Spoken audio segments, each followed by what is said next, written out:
A comprehensive and exhaustive summary of Ken Follett's The Pillars of the Earth. Introduction and historical context. Published in 1989, Ken Follett's The Pillars of the Earth is a monumental work of historical fiction that transcends the boundaries of the genre. Set in 12th century England, the novel is an epic tapestry woven with threads of political intrigue, religious conflict, architectural innovation, and profound human drama. The narrative is anchored in a period of English history known as the Anarchy, a devastating civil war fought between King Stephen and Empress Matilda, for the English throne following the death of King Henry I in 1135. This era of lawlessness, shifting allegiances, and brutal warfare provides a volatile and dangerous backdrop for the central narrative, the decades-long construction of a magnificent Gothic cathedral in the fictional, impoverished town of Kingsbridge. Follett meticulously researched the architectural, social, and political realities of the Middle Ages to create a world that feels astonishingly authentic. The novel is not merely a story about building a church, it is a profound exploration of human aspiration, the clash between progress and conservatism, the corrupting nature of power, and the enduring resilience of the human spirit. The cathedral itself serves as the novel's central metaphor and almost a living character, representing the collective hope, suffering, and ultimate triumph of the community that builds it. Through the intertwined lives of a diverse cast of characters, Follett illustrates how the grand sweep of history is shaped by the intimate, personal struggles of individuals. 2. Comprehensive character profiles.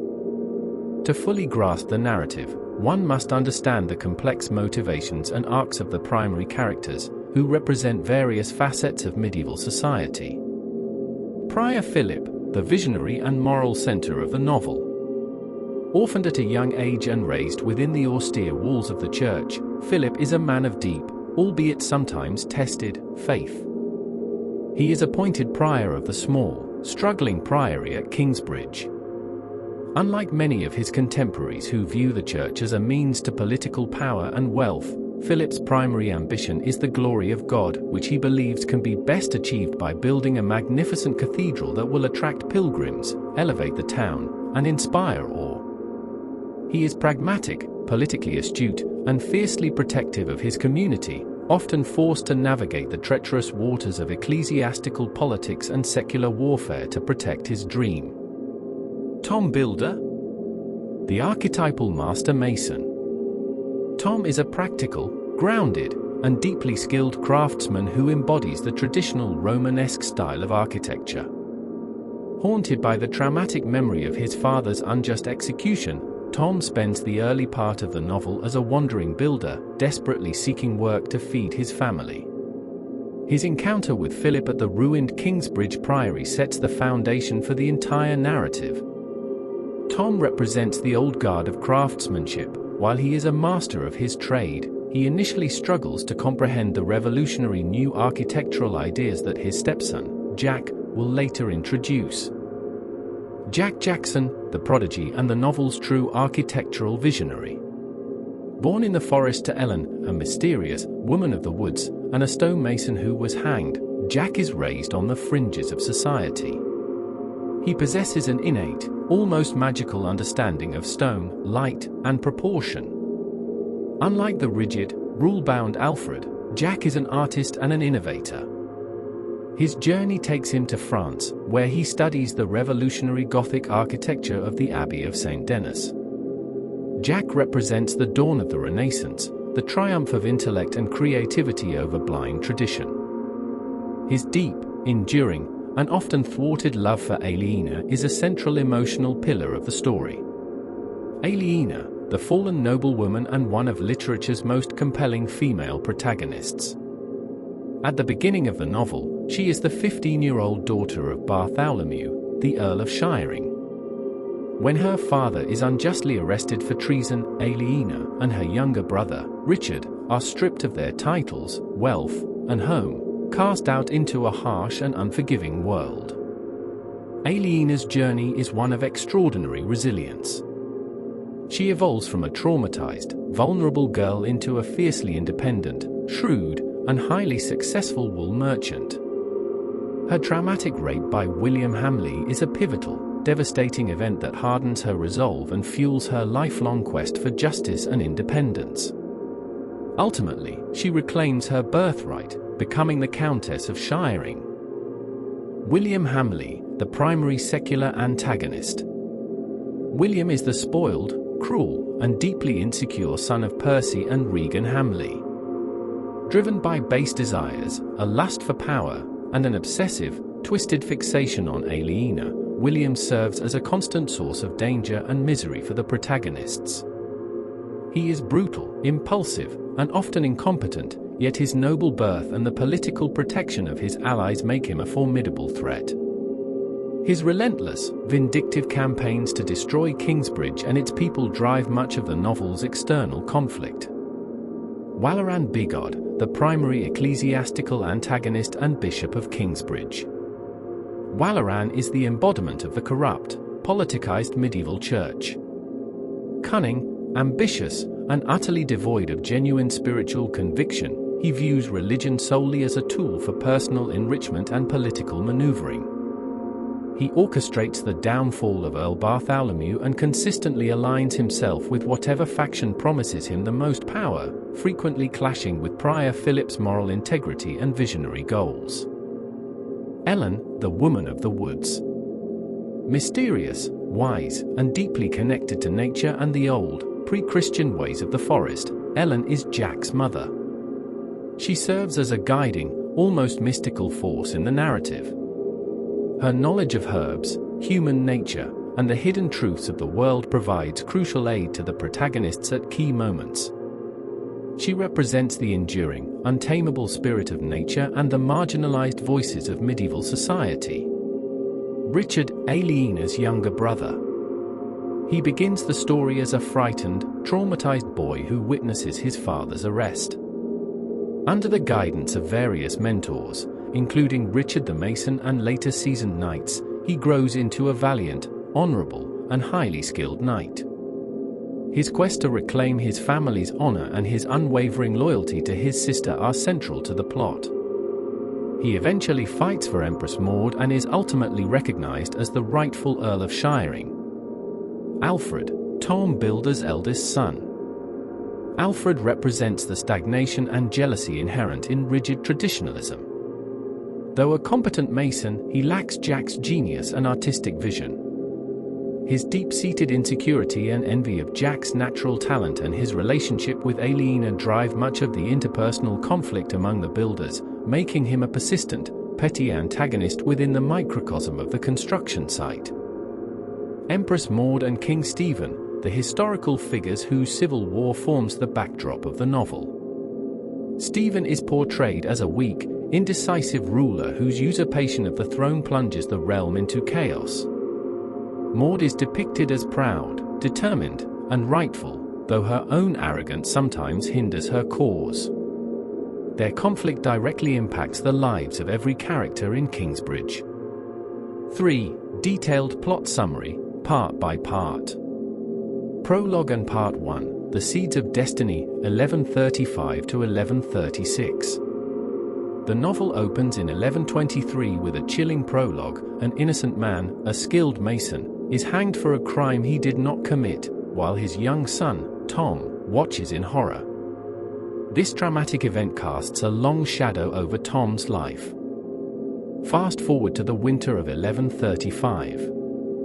King Henry I has died, and the realm is plunged into uncertainty as Stephen seizes the throne. Tom Builder, now a grown man, is wandering the snowy wilderness with his pregnant wife, Agnes, and their 2 children, Jack and Agnes, later Martha.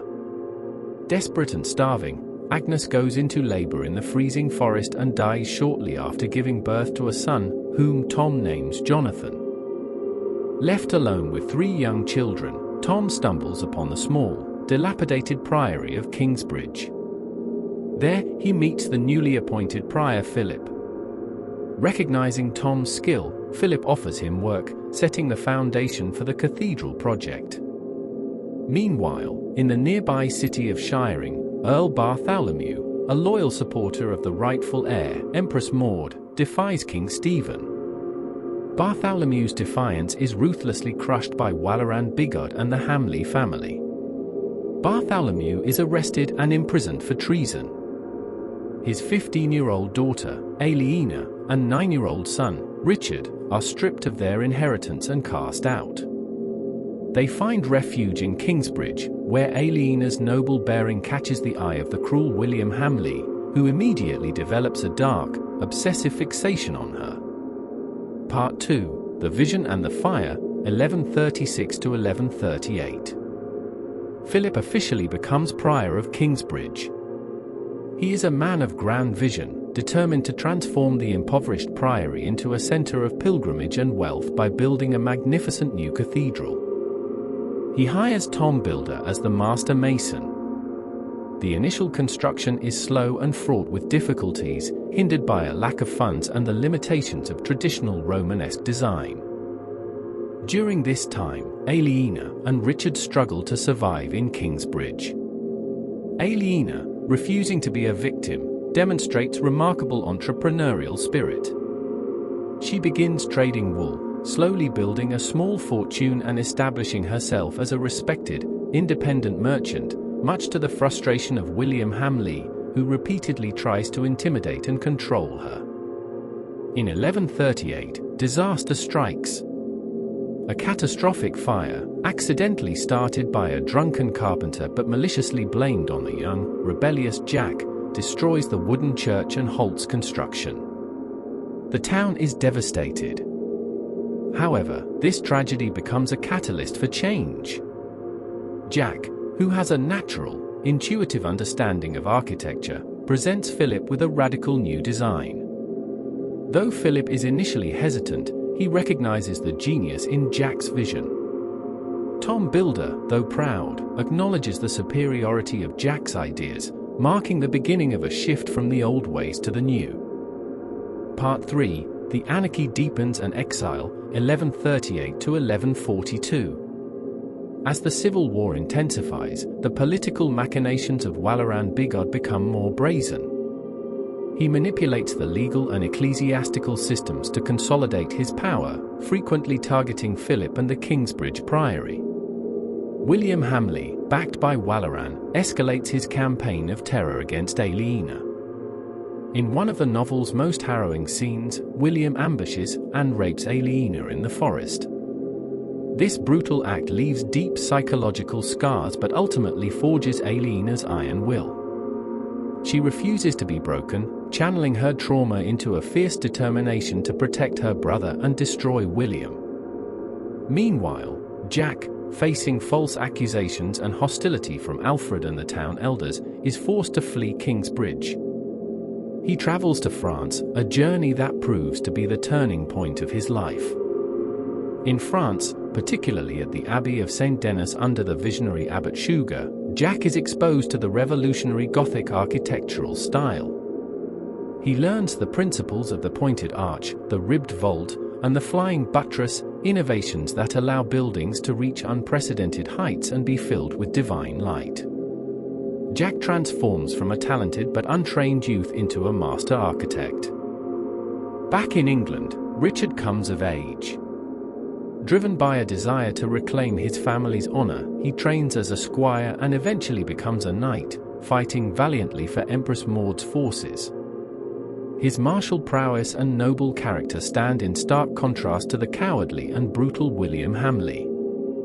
Part 4, The Siege and the New Architecture, 1142 to 1146.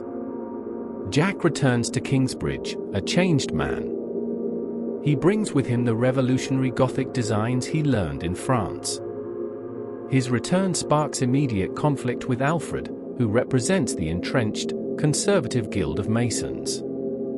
Alfred actively sabotages Jack's work, leading to structural failures and tension on the building site. However, Jack's genius eventually prevails. Under his guidance, the cathedral begins to rise, its soaring arches and expansive windows a stark, beautiful contrast to the dark, heavy Romanesque structures of the past. The external threat reaches its zenith when William Hamleigh and Walleran Bigod, desperate to break the power of the priory and seize its wealth, lay siege to Kingsbridge. The town is surrounded, and starvation and despair set in. However, Prior Philip demonstrates brilliant strategic and psychological acumen. Instead of meeting force with force, Philip orchestrates a clever, non-violent defense. He uses the town's geography, the loyalty of the populace, and a daring nighttime sortie led by Richard to break the siege. The failure of the siege is a humiliating defeat for William and Walaran, marking a turning point in the balance of power. Part 5, the climax of the Anarchy, 1146 to 1150. The Civil War reaches its bloody climax. The tide of history turns against King Stephen and his supporters, including the Hamleigh family. Richard distinguishes himself as a heroic knight on the battlefield, earning the respect of Empress Maud's commanders. In a decisive confrontation, Richard's forces utterly defeat William Hamleigh's army. William is captured, stripped of his lands and titles, and exiled, finally ending his reign of terror over Aliena and Kingsbridge. With the external threats neutralized, the emotional arcs of the protagonists converge. Jack and Aliena, who have loved each other for years but were kept apart by circumstance, trauma, and duty, are finally able to unite. Their marriage is a triumphant culmination of their shared struggles. Aliena, with Richard's help, successfully petitions the new regime to restore her family's lands. She is officially recognized as the Countess of Shiring, achieving the ultimate vindication for her father and herself. The cathedral continues to rise, a physical manifestation of their hard-won peace and prosperity. Part 6, Legacy and Completion, 1150 to 1174. The final section of the novel spans several decades, bringing the historical narrative into the reign of King Henry II. The cathedral at Kingsbridge nears completion, standing as a breathtaking testament to human endurance, faith, and artistic genius. It is a beacon of light and progress in a world that is slowly emerging from the Dark Ages. The historical backdrop provides a final, dramatic test. In 1170, Archbishop Thomas Becket is brutally murdered in Canterbury Cathedral by knights loyal to King Henry II. This event sends shockwaves through the realm, highlighting the ongoing, volatile tension between church and state. Shortly after, in 1174, a second great fire strikes Kingsbridge. However, this time, the town is prepared. More importantly, the new stone cathedral, built with Jack's revolutionary Gothic principles, withstands the flames far better than the old wooden structure. The fire damages the town but fails to destroy the cathedral's core, symbolizing the triumph of enduring progress over destructive chaos. The novel concludes with a sense of profound closure. Prior Philip, now an old man, dies peacefully, his life's dream realized. He is buried in the cathedral he dedicated his life to building. Jack, now a revered master architect, looks upon the completed structure, knowing his legacy is secure. Aliena, as Countess of Shiring, rules with wisdom and compassion, having transformed her trauma into strength. The final scenes emphasize the cyclical nature of history and the enduring power of human creation.